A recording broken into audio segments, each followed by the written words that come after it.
الحمدللہ والصلاة والسلام علی رسول اللہ وعلی آلہ وصحبہ ومن والہ.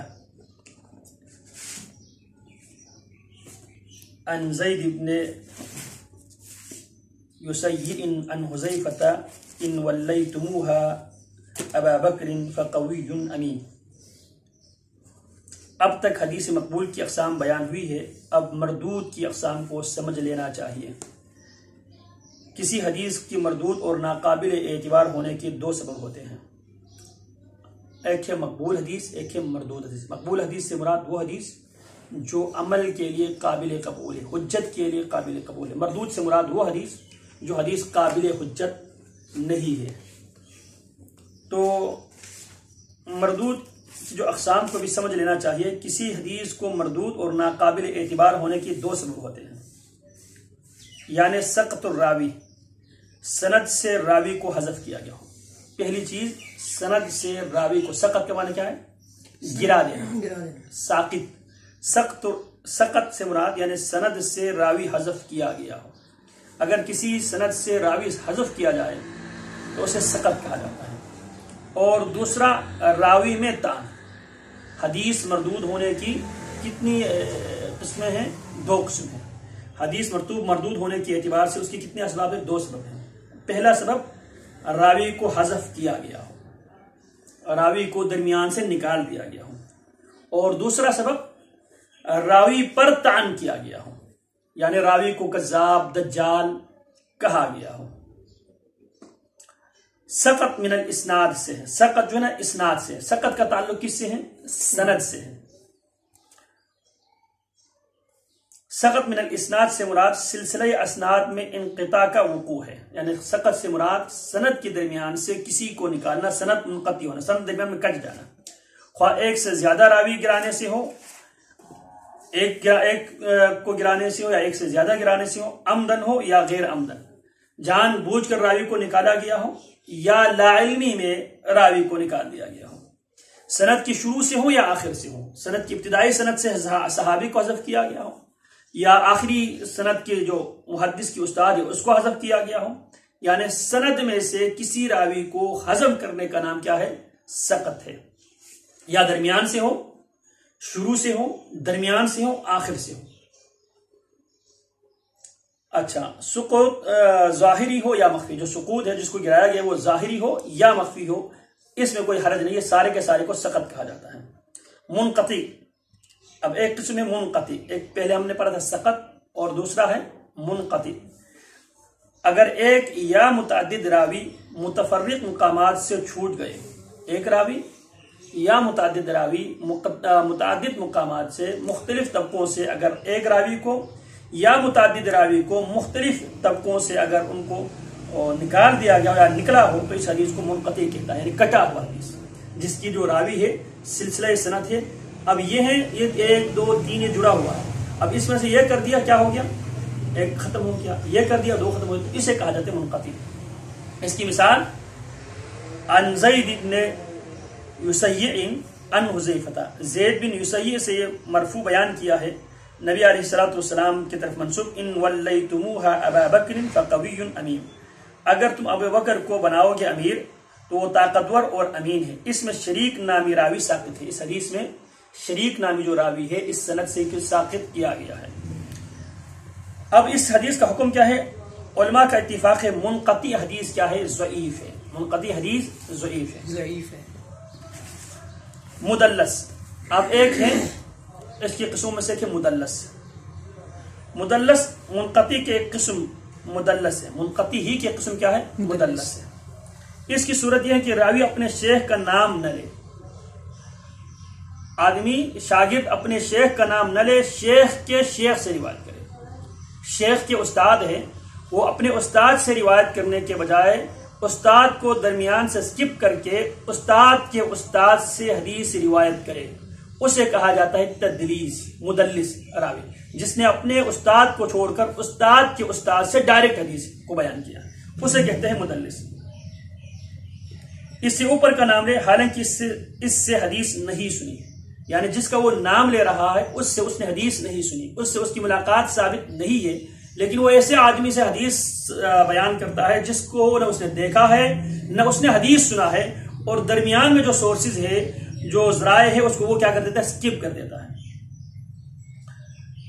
اچھا، مگر الفاظ ایسے استعمال کر رہا ہے کہ اوپر والے راوی سے سننے کا شبہ ہو رہا ہے، لیکن الفاظ وہ اس انداز میں بیان کرتا ہے کہ استاد کے استاد سے اس انداز میں بیان کرتا ہے جیسا کہ اس نے خود اس سے سنی، اسے کہا جاتا ہے مدلس۔ مثال، قال لنا ابن عیینہ، ہمیں بیان کیا ابن عیینہ نے، عن الزہری، زہری سے، فقیل له، اس سے کہا گیا، سمعتہ من الزہری، کیا آپ نے زہری سے اس حدیث کو سنا ہے؟ فقال لا، قال وممن سمعہ من الزہری، کیا آپ نے اس سے سنا ہے جس نے زہری سے سنا ہو؟ تو آگے سے کہنے لگا، حدثنی عبد الرزاق عن معمر عن الزہری، اب وہ بیان کرتے ہیں حدثنی عبد الرزاق، مجھ سے حدیث بیان کیا کس نے؟ عبد الرزاق نے، عن معمر، عبد الرزاق کس سے روایت کرتا ہے؟ معمر سے، معمر کس سے روایت کرتا ہے؟ عن الزہری، وہ زہری سے روایت کرتا ہے۔ اب اس حدیث میں پہلے میں حدثنا ابن عیینہ، ابن عیینہ نے ہمیں حدیث بیان کیا عن الزہری، زہری سے، اب اس نے کیا کیا؟ عبد الرزاق کو بھی سکپ کر دیا اور معمر کو بھی سکپ کر کے ڈائریکٹ زہری کے اوپر آیا۔ جب اس سے استفسار کیا گیا کیا آپ نے براہ راست زہری سے سنا ہے، تو پھر کہنے لگا حدثنا عبد الرزاق، ہمیں حدیث بیان کرنے والا کون ہے؟ امام عبد الرزاق ہے، اور عبد الرزاق کو حدیث بیان کرنے والا کون ہے؟ معمر ہے، معمر کو حدیث بیان کرنے والا کون ہے؟ زہری ہے۔ اب اس میں انہوں نے کیا کر دیا؟ مدلس، اس نے اس انداز میں بیان کیا ڈائریکٹ اس نے زہری سے سنا۔ قال لنا الزہری قال لنا ابن عیینہ عن الزہری، ہمیں ابن عیینہ نے بیان کیا زہری سے۔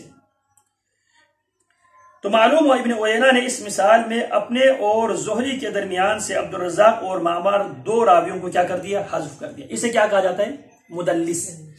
راوی اپنے استاد یا استاد کے استاد کو سکپ کر کے استاد کے استاد سے حدیث بیان کرے، تدلیس کا حکم، جس کے متعلق ثابت ہو جائے وہ تدلیس کرتا ہے تو اس کی روایت قبول نہیں ہے، لیکن اس کا ثقہ ہونا یقینی طور پر معلوم ہو تو روایت مقبول ہے۔ اب یہ دیکھا جائے گا جو تدلیس کرنے والا کیا وہ ثقہ راوی ہے یا وہ غیر ثقہ ہے۔ اگر ثقہ ہے تو اس کی روایت مقبول ہے، اگر ثقہ راوی نہیں ہے، جھوٹ بولنے والا ہے اور ساتھ تدلیس بھی کرتا ہے، تو اس کی روایت مقبول نہیں ہے۔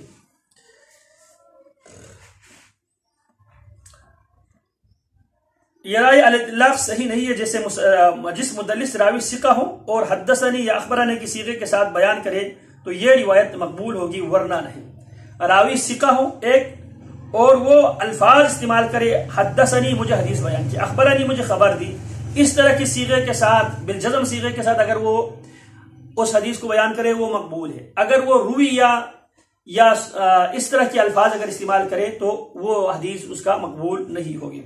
معلق، ایک ضعیف حدیث ہے جس کو کہا جاتا ہے معلق۔ اگر راوی شروع سند سے چھوٹا ہے، اگر راوی شروع سند کے شروع سے اگر اس کو گرا دیا جائے، اس حدیث کو معلق کہا جاتا ہے، یعنی اوپر سے نیچے لٹکا ہوا ہے۔ اس کی مثال امام بخاری نے باب ما یذکر فی الفخذ کی آغاز میں ذکر کیا ہے۔ وقال ابو موسیٰ غط النبی صلی اللہ علیہ وسلم رکبتیہ حین دخل عثمان، نبی علیہ السلام نے اپنے جو گھٹنے ہیں اس کو ڈانپ لیا جب آپ پر جناب عثمان ابن عفان رضی اللہ تعالیٰ عنہ داخل ہوا۔ یہ معلق حدیث ہے کیونکہ امام بخاری نے صحابی ابو موسیٰ کے علاوہ اس کی مکمل سند حذف کر دی۔ کیوں یہ معلق ہے؟ کیونکہ اس حدیث میں امام بخاری نے صحابی ابو موسیٰ کے علاوہ اس کی مکمل سند ہے اس کو کیا کر دی ہے؟ حذف کر دی ہے۔ معلق کا حکم، جو محدثین ہمیشہ لازمی طور پر صرف صحیح احادیث بیان کرتے ہیں اور یقین کے ساتھ تعلیقات کو بیان کریں، یا تو تعلیق مقبول ہے اگر غیر یقینی صورت سے بیان کریں، یا جو محدثین صحیح اور غیر صحیح سب روایت کرتے ہوں تو ان کی تعلیقات مقبول نہیں ہے۔ ایک حدیث مرسل، جس حدیث میں صحابی کا نام حذف ہو۔ کس کا نام حذف ہو؟ صحابی کا نام حذف ہو۔ جیسے کوئی تابعی فرمائے قال رسول اللہ، رسول اللہ صلی اللہ علیہ وسلم نے ایسا کہا۔ اس کی مثال عن سعید بن المسیب ان رسول اللہ صلی اللہ علیہ وسلم نہا عن بیع المزابنہ۔ سعید بن مسیب کون ہے؟ یہ تابعی ہے، سید التابعی ہے، اور وہ ڈائریکٹ کہتے ہیں اللہ کی نبی علیہ السلام نے نہا منع کیا ان المزابنہ، بے مزابنہ سے نبی علیہ السلام نے کیا کر دیا؟ منع فرمایا۔ اب یہاں پہ تابعی صحابی کو سکپ کر کے ڈائریکٹ رسول اللہ صلی اللہ علیہ وسلم سے حدیث بیان کرتا ہے، اسے مرسل کہا جاتا ہے۔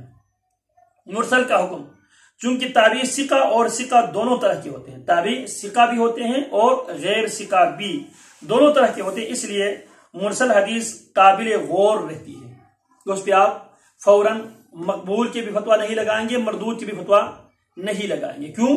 کیونکہ جو تابعین ثقہ اور ثقہ دونوں ہو سکتے ہیں، تو لہٰذا یہ حدیث قابل غور رہتی ہے۔ ثقہ تابعی مثلا امام مالک رحمہ اللہ کی جو مرسل احادیث یقیناً قابل قبول ہے۔ مولانا ندوی صاحب رحمہ اللہ کی رائے درست نہیں ہے، کیونکہ جمہور محدثین اور بہت سے اصولی اور فقہا کے نزدیک مرسل حدیث ضعیف اور غیر مقبول ہے۔ مرسل خفی، مرسل ارسال سے ہے، اس میں مفعول کا صیغہ ہے اور اس کا معنی ہے رہا کرنا، چھوڑ دینا ہے۔ گویا مرسل سند کو رہا کر دیتا ہے، اور خفی جلی کے ضد ہے۔ خفی کیا ہے؟ جلی کے ضد ہے۔ خفی مخفی، جلی جو چیز واضح ہو۔ اصطلاح ہے وہ حدیث جس کا راوی اپنے ایسے اثر سے روایت کرے، اپنے ہم اثر سے روایت کرے۔ ہم اثر سے مراد ایک آدمی ہے، مثال کے طور پر سیدنا ابو ہریرہ رضی اللہ تعالی عنہ، آپ سے روایتیں زیادہ کیوں ہیں؟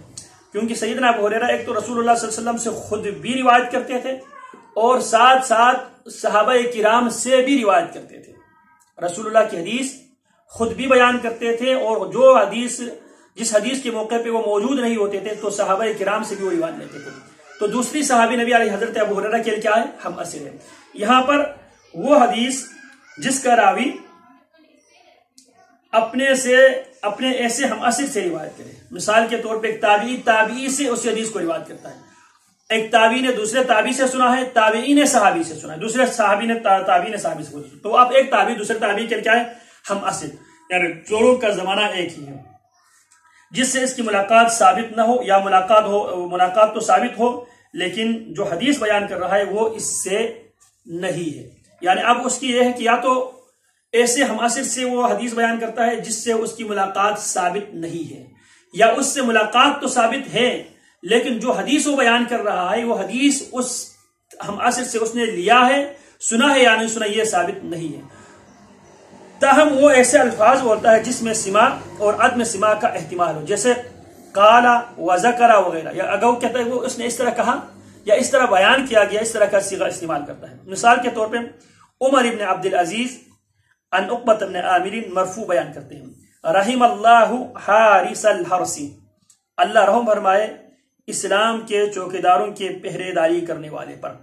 اب عمر ابن عبد العزیز راوی یقیناً عتبہ بن عامر سے نہیں ملا، جیسا کہ امام مزی رحمہ اللہ نے اپنے کتاب الاطراف میں ذکر کیا ہے، لہذا یہ سند مرسل خفی ہے۔ مرسل خفی سے مراد وہ راوی جو اپنے ہم اثر سے روایت کرتا ہے لیکن اس میں صراحت موجود نہ ہو تو اس کو مرسل خفی کہا جاتا ہے، وہاں پہ احتمال اور عدم احتمال دونوں ہیں۔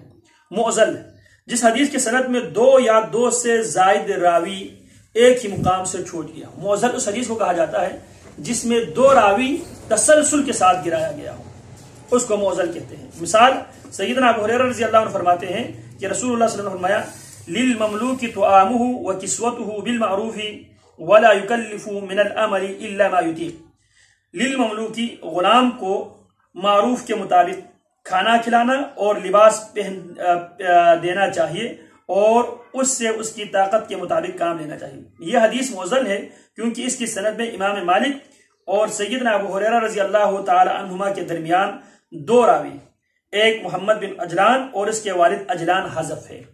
اس حدیث کو روایت کس نے کیا ہے؟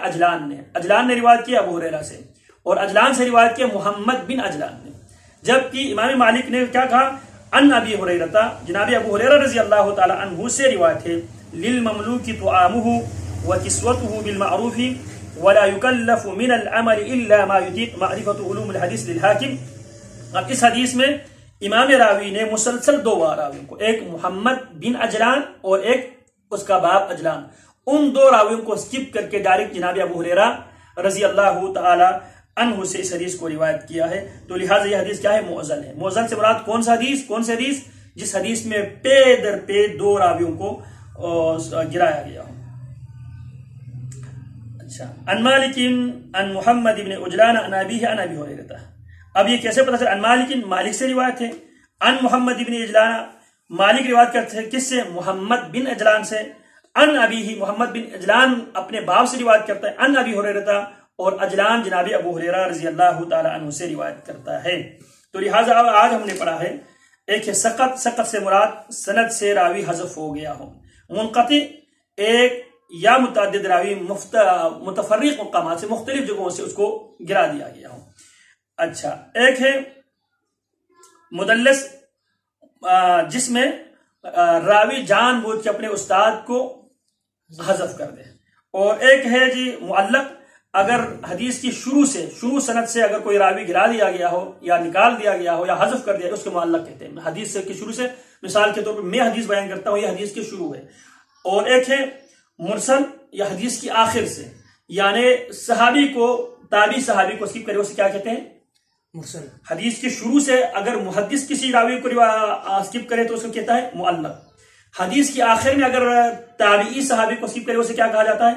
مرسل۔ پھر اس کے بعد حدیث کے اندر جو نا دو جگہ، ایک پے در پہ دو راوی اگر اس میں سے اسکپ کیا گیا اسے کیا کہتے ہیں؟ موزن۔ اور یہ سارے کے سارے تعلق کس سے ہیں؟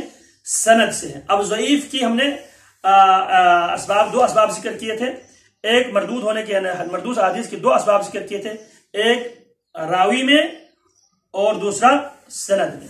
تو یہ آج ہوا سند کے حوالے سے، باقی انشاءاللہ راوی کے حوالے سے پڑھیں گے۔ سبحانک اللہم و بحمدک، اشہد ان لا الہ الا انت، استغفرک و اتوب الیک۔